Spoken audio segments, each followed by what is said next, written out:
He left when I was 11. When my absent father returned after 20 years, he thought I would save him. What he got instead was the truth he had spent a lifetime avoiding. I never thought I would see my father again. Not after what he did. Not after 20 years of silence. So when I opened my front door that Tuesday morning and saw him standing there, hair grayer, shoulders slumped, holding a torn duffel bag, I did not know what to feel. He looked like a man who had run out of places to go. I just stood there. No words. No motion. My mind was trying to catch up, flipping through old images of a man who used to carry me on his shoulders, back before everything fell apart. But that man? That man had vanished when I was 11. The guy standing in front of me now was thinner, hunched over like life had been chewing on him for decades and finally spat him out on my doorstep. He cleared his throat and said my name, like he still had the right. I did not invite him in. Not right away. I just leaned against the door frame and stared. He said he had nowhere else to go, that he was tired, that things had gone wrong. I wanted to slam the door, to tell him he gave up that option the day he walked out on Mom, on me, on everything. I wanted to remind him that he left behind more than unpaid bills and an empty room. He left behind questions that never got answered. Birthdays with one less chair. A kid who had to grow up faster than anyone should. But I did not say any of that. Instead, I asked, why now? He looked at the ground and mumbled something about needing help. Said he was sick. Said he had been living in his car. Sick. Homeless. Helpless. It would have crushed me to hear that about anyone else. But for him, all I could think was, where were you when I needed help? Still, I did not shut the door. Because as much as I wanted to hate him, I also wanted answers.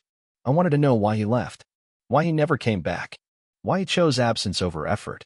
So I stepped outside, pulled the door shut behind me, and said, all right, let's talk. Not because I owed him anything, not out of pity, but because I was finally ready to face the man who walked away and show him exactly what he missed. We walked down the street, away from my house. I did not want him inside. Not yet. Maybe not ever. The sun was barely up, and the neighborhood still had that quiet, foggy calm, like the world had not quite woken up yet. He kept glancing over at me like he wanted to speak, but I let the silence stretch. I needed to see if he would sit in the discomfort. That was the first test. Eventually, I asked him where he had been all this time. He sighed, this long, drawn-out breath that sounded older than his years. All over, he said. Ran roofing jobs in Arizona for a while. Did warehouse stuff down south. Slept in shelters. Then in the car. I nodded, not out of sympathy, but because I had figured it was something like that. A slow fade from one place to another, never sticking long enough to leave roots. That sounded exactly like him. He asked how my mom was. I told him she died 8 years ago. He stopped walking. Just stood there in the middle of the sidewalk, eyes wide. Nobody told me, he said. And there it was, the part that made me want to scream. Nobody told you? Of course not. You left. You never called. Never sent a letter. You made yourself a ghost. What did you expect? But again, I kept calm. I was there her final night. At the hospital, I said. Held her hand. She asked about you. She still thought maybe you'd come back. He looked like I had slapped him. I let the silence carry that weight. We kept walking, and I started thinking about a day from long ago, back when I was maybe 9 or 10. He had picked me up from school late, smelling like motor oil and sweat. We got drive-through burgers and parked under the bridge. I remember how proud I felt just sitting in the front seat next to him, like I was finally old enough to matter. He told me I was tough, said I was built from hard stock. I held on to that moment for years. Thought maybe it meant he believed in me. Now I saw it for what it was. A rare flicker of attention from a man who had one foot out the door even then. And here he was now, limping back into my life with nothing but a bag and a story. Why'd you really come back? I asked, stopping near the park we used to go to. He looked tired. Because I burned every other bridge. I nodded. Honest, at least. But not enough. What he did not realize yet was that I had built a life without him. And he was about to see just how far I had come. I brought him to a bench near the park's edge. Same spot where he used to sit and toss crusts to pigeons while I played in the sandbox. I remember those afternoons. Back then, I used to think we were just like any other father and son. Took me a while to understand we were just two people passing time together. Me craving connection, him already fading. He sat down slow, like his bones were remembering all the years that had passed. I stayed standing. So what do you want from me exactly? I asked. He looked up, his eyes watery but not crying. I just need a place to breathe. A break. I did not know where else to go. That was the truth, and I knew it. He had come back because the world had shut every other door. I could have turned him away. That thought circled my mind like a hawk. But that would have made me just like him, running from things when they got hard. I was not built that way. I told him I would give him breakfast, then we would talk. Just talk. That was all I could offer right now. Back at my place, I made coffee and scrambled some eggs. He looked around the house, modest but clean, with framed degrees on the wall and a photo of me with my wife and daughter on the shelf. He stared at that picture for a long time. "You got a family," he said, voice low. "I do," I said. I did not tell him the rest, not yet. Not about how hard it was getting here. How I worked graveyard shifts through college. How I ate dollar noodles while grinding out a business plan. How I built my own company from scratch. No loans. No help. Just sweat and stubborn will. He looked small in my kitchen, like a man who finally saw the mountain he had never climbed. "You did all right for yourself," he said. "No thanks to you," I replied. He winced. That hit harder than I expected. And then came a twist I did not see coming. He reached into his bag, pulled out a crumpled envelope, and slid it across the table. Inside was a photo of me as a kid, maybe 8 years old, smiling with 2 missing teeth, holding a trophy from a spelling bee I had won. I barely remembered that day. "I kept this," he said. "Carried it everywhere." I did not know what to make of that. Why keep a picture of a son you walked away from? But I tucked the photo into my pocket. Not for him. For me. Because no matter what came next, I needed to remember exactly what he lost. That photo brought something back I had not thought about in years. It was the day of that spelling bee. I was in 3rd grade.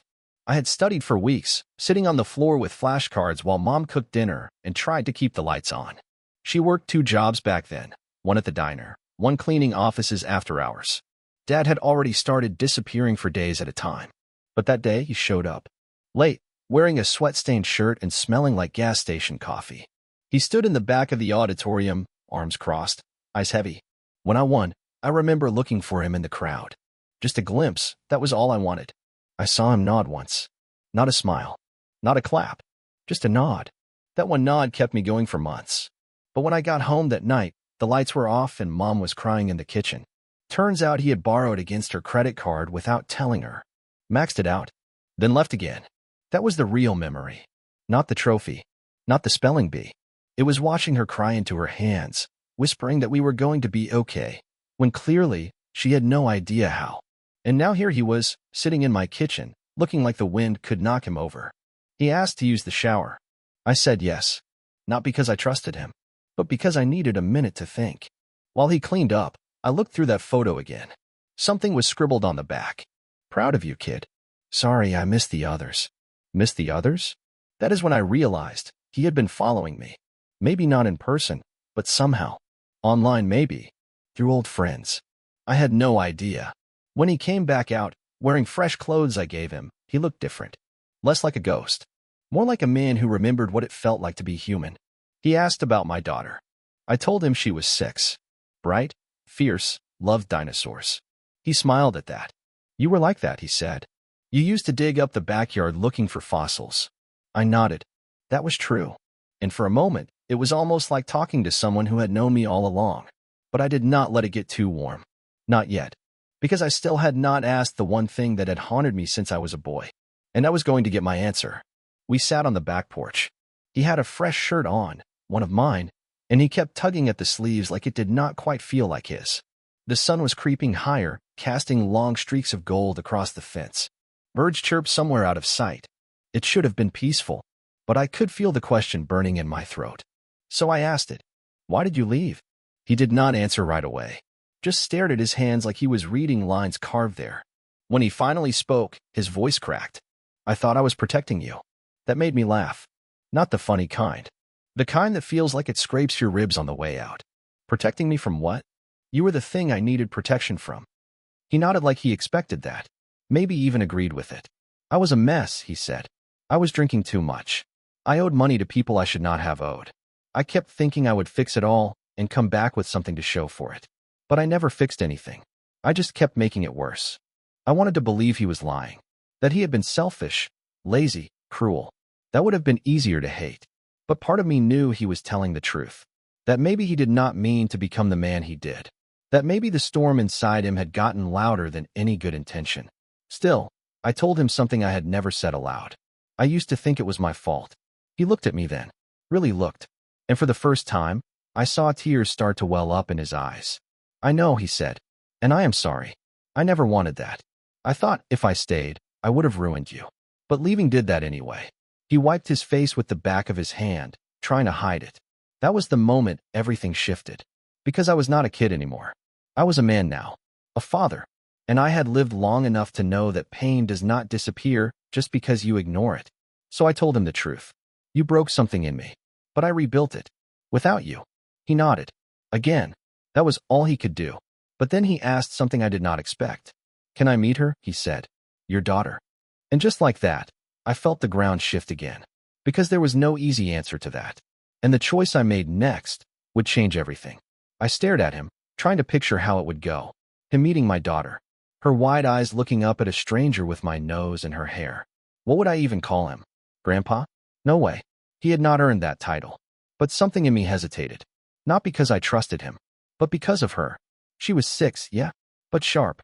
Asked big questions. She had already noticed the absence of a second grandfather. My wife's dad passed before she was born, and she had started asking why she only had one. I always dodged it. Said the other one was not around. Which was true, but not the whole truth. Now he was here, suddenly wanting to fill that empty space. So I told him what I needed him to hear first. I will let you meet her, but it is not because you deserve it. It is because she deserves to know where she comes from, even the broken parts. He nodded, eyes shining again. That's more than I thought I'd get. I told him he could come with me to pick her up from school. Just a quiet introduction. No expectations. No promises. We pulled up to the school later that afternoon. He sat in the passenger seat, bouncing his knee like he was 20 again. His hands kept wringing together, nervous as hell. When she came out the front doors, backpack swinging and jacket half-zipped, she ran toward me like she always did. Hey, baby, I said, scooping her up for a second. There's someone I want you to meet. She turned and looked at him. Her eyes narrowed the way they always did when she was trying to figure something out. He gave this small, unsure wave. Hi, she said, a little shy. He crouched down, not too close, and said, Hi there. I'm your dad's dad. She looked back at me. You never said you had a dad. I paused. I didn't know how to explain it. But yeah, he's been gone a long time. She nodded slowly, then walked right up to him and said, Well, are you staying this time? That hit like a brick to the chest, for both of us. He looked at me, as if asking permission to answer, and I could see the weight of it all pressing down on him. His next words would either rebuild a bridge or burn it for good. She was still staring at him, this tiny kid with a voice that could cut through bone when she wanted it to. Are you staying this time? He sat there frozen for a second. Then slowly, carefully, he said, I want to. If your dad lets me. And if you want me to. It was the right answer. Not perfect, but honest. She gave him a small nod, and then said something only a 6-year-old could get away with. Well, you look tired. You should eat something. That cracked a smile out of both of us. We stopped at a diner on the way home. One of those small-town spots with cracked booths and waitresses who know your name by the second visit. She got her usual, pancakes with chocolate chips and way too much syrup. He barely touched his food. He was watching her the whole time. Not in a creepy way. More like he was trying to memorize every second. Like he was afraid it would vanish if he blinked. I kept glancing at him too. And every time I did, I could not help but wonder what kind of man he might have been if he had stayed. If he had fought through whatever storm had pulled him away. But I also knew this. I had become who I was because he left. I built my strength from that hole he left behind. My daughter tugged at my sleeve and whispered, Is he gonna sleep at our house? I leaned down. Not tonight. He's just visiting. She nodded, then looked back at him. You can visit again if you want, but you have to bring cookies next time. He laughed, really laughed, for the first time since he showed up. And that was when I noticed something strange. A couple seated across from us kept glancing at him, whispering. Then, right before they got up, the man leaned toward our table and said something low. You still owe me, Jerry. My father's whole face changed. Color drained. His jaw tightened. He just stared at the guy speechless. The man turned and walked out without waiting for a reply. My daughter looked confused. I was already putting the pieces together. This man sitting across from me, he had not just run from family. He had run from something bigger. And whatever it was, it had just caught up with him. We left the diner in silence. My daughter fell asleep in the back seat, head tilted against her booster. I kept my eyes on the road, but my mind was racing. That man, whoever he was, knew my father. Knew him well enough to still be angry after all this time. You gonna tell me who that was? I asked once we hit the main road. He let out a long breath. His name's Victor. Used to be my boss. And a loan shark. My grip on the steering wheel tightened. I borrowed money from him back when your mom was pregnant, he said. I thought I could flip it, do a few side jobs, pay it back fast. He paused. But then you were born early. The hospital bills, they wiped us out. And instead of telling her, I said, you vanished. He nodded. At first, I left to protect you both. Then when things got worse, I figured if I came back, I'd just bring the trouble with me. You brought it anyway, I said. Just 20 years late. We pulled into my driveway. I parked, turned the engine off, and looked over at him. He looked smaller now. Less like a father. More like a man whose time was finally running out. You still owe that guy? I asked. I do, he said. And now that he knows where I am. The sentence hung in the air. I got out and unbuckled my daughter, carried her inside. She stirred, mumbled something about dinosaurs, and curled up on the couch with her blanket. He stayed outside on the porch, probably thinking I was not going to let him in again. But I opened the door. You can stay one night, I said. One. You run again, you're on your own. He nodded. Fair. I made up the couch for him. Gave him an old hoodie. We sat in the living room after my daughter went to bed, the hum of the fridge the only sound between us. Then I asked the question that had been on my mind since the diner. How bad is it, really? He looked straight at me. Victor wants 10 grand. And I have nowhere else to go. There it was. The real reason he came back. He was not just looking for redemption. He was looking for a lifeline. And I had to decide, was I going to throw one? Or cut the rope completely? That night, I barely slept. I kept thinking about the way he said it. Victor wants 10 grand. Like it was just another number. Like it was not years of my life, hours away from my daughter, sacrifices stacked up in my bank account. And he had the nerve to ask for help. After everything. The next morning, I woke early, made coffee, sat at the kitchen table and stared at my hands, the same hands that used to tremble as a kid when the phone rang late at night, terrified it meant he was hurt or worse. Now, they were steady, calloused from work, from parenting, from carrying the weight he left behind. He walked into the kitchen, slow, unsure. You sleep? I asked. A little. I nodded. Then I slid a folder across the table. Inside were printouts, account balances, investment summaries, copies of my daughter's school registration, her medical expenses, our mortgage. He opened it slowly, brows furrowing as he flipped through. This is what I built, I said. Without shortcuts. Without borrowed money. Without running away. He said nothing. Just kept turning pages. I'm not that scared little boy you left. I became the man I needed. Not because of you, but in spite of you. His hands trembled now. I do not owe you anything, I continued. But I am going to give you something anyway. His eyes shot up. Hope sparked. I held up a prepaid bus ticket. There is a shelter in the next town over. They have space. I called ahead. His face fell. That's it. That is more than you gave me. He swallowed hard. Looked away. You came here thinking I would bail you out. Maybe because you saw I had something good and thought you were still part of it. But you never earned a seat at this table. You walked out on it before it was even built. He nodded slowly. The silence between us cracked wide open. I'll take the bus, he said. And after that? I asked. I'll find a way to fix it. I owe you that much. No, I said. You owe yourself that much. I am done carrying it for you. He stood, hands shaking slightly, and picked up the ticket. And for the first time, I saw it in his eyes, not anger, not pride. Just quiet understanding. He finally knew what he had missed, and what he could never get back. I dropped him off at the station just before noon. The sky was overcast, clouds hanging low like they were holding something back. He stood beside the bus, clutching the duffel bag he had dragged to my doorstep just a day before. I waited by the car, engine still running. He turned to face me one last time. You think she'll remember me? He asked, voice barely above the noise of idling engines and whine through the parking lot. Maybe, I said, but that part's up to you. He nodded like he understood what I meant. Like he finally saw that this was not a reunion, it was a reckoning. A mirror held up after 2 decades of absence. I watched him bored. He paused halfway up the steps, glanced back, and gave a slow nod, not asking for anything more, not begging, just acknowledging. And then he was gone. I sat in the car for a while after that. Not crying, not angry, just still, because something had shifted. For years, he was a wound I never got to close. An empty seat at the table, a question mark in every childhood photo. I used to wonder if he would ever come back, if I would ever get the chance to tell him how bad it hurt. I pictured shouting at him, demanding answers, maybe even hitting him just once so he could feel something close to what I carried around for years. But that is not how it happened. Instead, I got something better. I got to choose how the story ended. Not with revenge, not with pity, with clarity. That night, my daughter crawled into my lap while we watched a movie.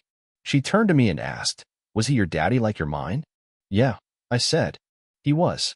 She thought about that for a minute, then said, "You're better." And just like that, the weight of it all cracked. Not because it was over, but because I was no longer underneath it. That man missed birthdays, graduations, a wedding, the birth of his granddaughter. He missed scraped knees and bedtime stories and all the tiny, messy, magical things that build a life. He came back hoping to pick up pieces, but found there was nothing left to claim. He had not just missed out. He had erased himself. And now he knew it. If this story hit you, drop a comment, hit like, and subscribe for more. See you in the next one.